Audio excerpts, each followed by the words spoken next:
Pelo menos 1 em cada 4 trabalhadores não tinha emprego. Desemprego e falta total de oportunidades. A crise de 1929 é o tema da semana 2 da apostila 3 de nono ano. Então vamos lá.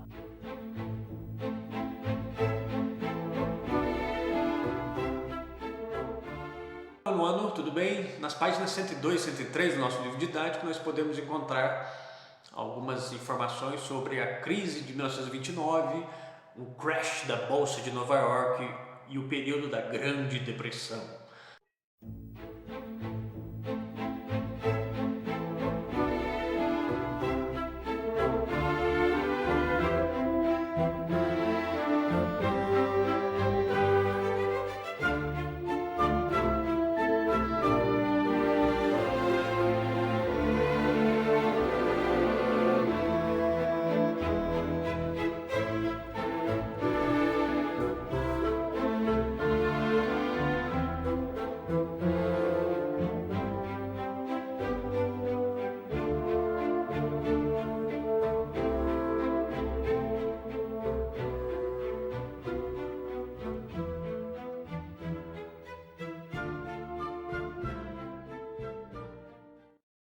Tudo isso é um pacote trágico, um pacote econômico ou um pacote de uma grande crise econômica do sistema capitalista, e essa crise, considerada cíclica no sistema capitalista, quer dizer, ela tende a acontecer periodicamente, em determinado período ela tende a acontecer.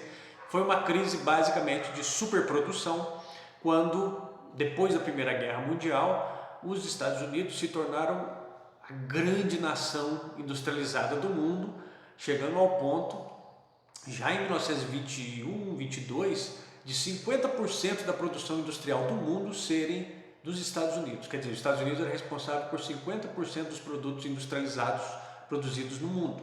A economia americana viveu uma euforia enorme na década entre 1920 e 1930. Havia uma expansão do crédito, havia uma oferta muito grande, uma facilidade muito grande de você conseguir comprar produtos parcelados e pegar empréstimos, mas obviamente para você parcelar e pegar empréstimos você tem que oferecer algo em troca. Muitas vezes o que você oferece em troca era um bem imóvel, uma residência ou um terreno. Em alguns casos o automóvel vai começar também a se tornar este bem, apesar de ser, hoje é considerado um bem de consumo, mas em muitos lugares é um bem patrimonial. Portanto, as pessoas entraram neste universo de grande produção do sistema capitalista, um universo de euforia, mas esse endividamento muito grande vai acabar estourando não apenas empresas, bancos, como também levando a vidas, pessoas que haviam durante sua vida inteira poupado dinheiro, guardado dinheiro na poupança, adquirido certos bens. Isso tudo vai sumir, isso tudo vai acabar assim, em questão de dias, durante 1929, principalmente entre outubro e novembro de 1929.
As principais nações europeias saíram arrasadas da Primeira Guerra Mundial. Nem mesmo a Inglaterra, foi vitoriosa no conflito, e a França foram poupadas. Isso ajudou muito que os Estados Unidos chegassem ao posto de grande potência mundial econômica e política. Então, os Estados Unidos produzia muitas mercadorias para o mercado americano, para o consumo dos americanos, mas também para exportação para os europeus. Porém, com a melhoria da economia europeia a partir de 1924 e 25, os americanos começaram a ter mais dificuldades de escoar essa produção. Isso também explica em uma parte menor a crise de 1929, que foi uma crise de superprodução, ou seja, produziu muito, mas não tinha pessoa para comprar, não tinha comprador para esses produtos. Esses produtos, portanto, ficavam estocados, e produto estocado não faz a economia girar, e aí o negócio começa a agarrar, porque se produziu demais, não tinha comprador, não vendia, então não adiantava produzir mais. Se não adianta produzir mais, você para a produção nas fábricas, nas empresas, você fecha, ainda que temporariamente, você causa desemprego, e esse sistema vai entrando, né, num colapso, levando infelizmente a um efeito dominó que vai atingir principalmente a camada mais pobre da população, que dependia de empregos para a sua sobrevivência, e esses empregos não vão surgir. O que vai ter é um cenário de crise e desemprego em massa.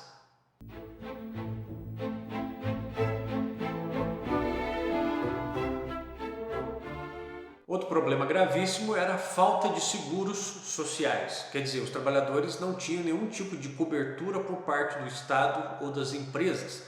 Não havia seguro-desemprego, não havia carteira de trabalho, não havia nenhum tipo de benefício, nenhum tipo de seguridade social quando a pessoa está sem nenhuma perspectiva e ela está sem emprego, ela precisa pagar aluguel, precisa comprar alimentos. Não havia nenhum programa de apoio aos trabalhadores, nenhum direito a esses trabalhadores, o que vai aumentar ainda mais esse drama da crise de 1929, tanto que daí para frente o Estado, a instituição política do Estado vai mudar suas ações e suas leis, prevendo direitos aos trabalhadores, para evitar justamente esse cenário de desesperança, de crise e de desemprego em massa.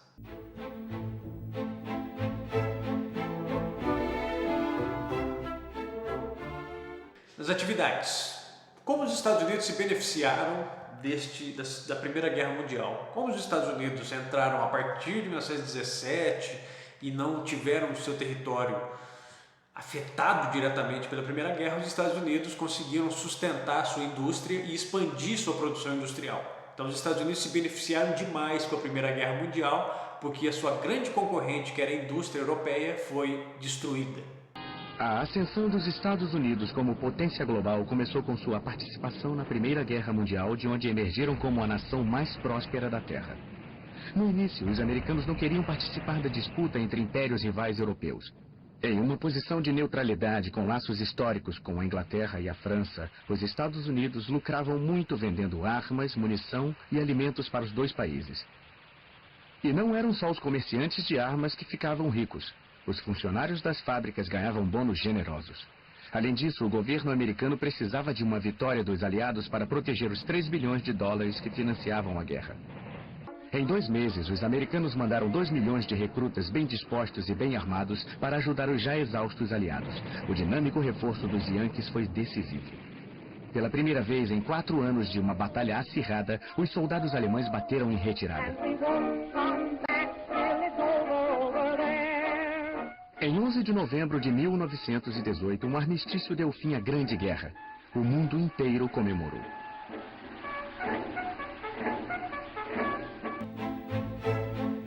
Em 1919, os Estados Unidos dobraram seus investimentos na Europa. Não à toa, 1919, o ano seguinte ao armistício que deu fim à Primeira Guerra Mundial, e 1919, o ano da assinatura do Tratado de Versalhes. Então os americanos já estavam muito de olho nesse cenário promissor do pós-Primeira Guerra Mundial. No número 2 nós vemos aí uma manchete: acidente em Wall Street, que é essa região da Bolsa de Valores de Nova York, a maior bolsa de valores do mundo, a bolsa mais importante do mundo. O povo andava desnorteado pelas ruas tentando entender as notícias. Muitos corretores que venderam suas ações na margem haviam feito empréstimos nos bancos. Os bancos começaram a exigir o pagamento dos empréstimos. Para pagar os bancos, os corretores cobraram as dívidas de seus clientes. E a única forma de os clientes conseguirem pagar aos corretores era vendendo suas ações a qualquer preço. Corretores e investidores tomados pelo pânico venderam mais de 16 milhões de ações em um dia, que ficou conhecido como a Terça-feira Negra. A queda das ações gerou um prejuízo de 14 bilhões de dólares. Houve raiva pelo modo como os negociantes jogavam com dinheiro que não era deles. Trabalhadores comuns viram seus investimentos virarem pó. Nem os ricos e famosos foram poupados. Queda absurda das ações das empresas, ou seja, todos tentaram ir atrás dos seus devedores e ninguém tinha dinheiro para pagar, ninguém. E aí descobriram que aquele crescimento econômico todo foi feito sob bases muito frágeis, de muitos empréstimos, de maquiagem, de contas.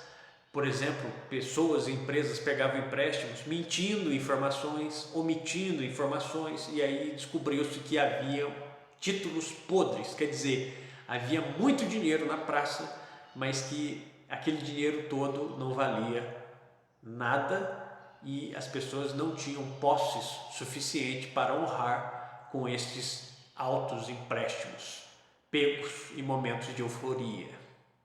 Muito perigoso. Como consequência imediata da quebra da bolsa, aqueles que tinham economias depositadas em bancos correram para sacar seu dinheiro com medo de que ele se perdesse. Diante da corrida pelo dinheiro em espécie, incapazes de recuperar os empréstimos de especuladores falidos, os bancos foram forçados a fechar as portas e declarar falência. Muitos perderam as reservas de toda uma vida e não tinham outra fonte de recursos para enfrentar a crise. Sem conseguir os empréstimos bancários necessários para fugir da tormenta, as empresas foram forçadas a fechar e milhares de trabalhadores ficaram desempregados. Pais que perderam suas casas tinham um semblante torturado de homens que sentiam ter fracassado com suas famílias. As reverberações do crash da bolsa se fizeram sentir em toda a economia mundial. A letra B. Por quais motivos os Estados Unidos entraram em crise em 1929? Primeiro lugar, é uma crise de superprodução. É uma crise, a indústria foi tão estimulada que o consumo das famílias não acompanhou o ritmo de produção. Quer dizer, você produzir demais não é muito bom, não é tão bom quanto pode parecer. E esse desequilíbrio muito grande entre uma superprodução de produtos e o não acompanhamento do consumo é a principal causa que explica essa crise de 1929. Os Estados Unidos haviam se tornado uma enorme potência industrial e o maior de todos os empresários era o engenheiro Henry Ford, que desenvolvia motores desde a década de 1890. Ele previa que um dia todas as famílias teriam um automóvel. O sonho se tornou realidade quando Ford inventou a linha de produção em massa, uma esteira rolante contínua em que exércitos de trabalhadores montavam automóveis idênticos, peça por peça. E quanto maior a quantidade, menor o preço.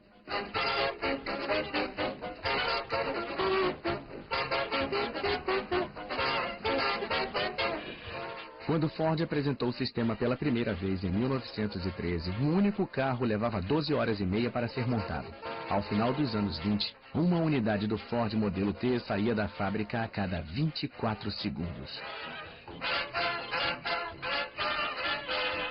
Outro ponto é o fato de que empréstimos e facilidade de crédito por parte de bancos e algumas empresas especializadas nesse ramo, a falta de regulamentação nesse setor levou também a uma euforia muito grande na prosperidade, na crença, né, de que esse sistema poderia oferecer todas as condições possíveis, e essa falta de regulação do sistema econômico também explica em boa parte porque desta grande quebra da bolsa em 1929. Tem vários outros fatores, políticas relações políticas e econômicas entre países, etc., interferência ou não do Estado na economia, mas basicamente a superprodução e a falta de uma regulação nesses empréstimos explica em boa parte a crise de 1929. De que maneira essa crise afetou o restante do mundo? Como os Estados Unidos era o principal centro do mundo capitalista e industrial, os Estados Unidos emprestavam dinheiro, os Estados Unidos foram atrás desses empréstimos, cobrando os países que não tinham condição de pagar esses empréstimos naquele momento, e isso vai levando a uma quebra também em série de várias economias, como por exemplo do Brasil, porque o Brasil, o principal produto nosso era o café exportado para os Estados Unidos e os americanos deixaram de comprar. Então o mundo inteiro, nesta brincadeira, de uma forma ou de outra, foi afetado. A imagem 3, assim como várias outras imagens do período, o que nós observamos nessa imagem? Uma família pobre vivendo num barraco, numa tenda, não é?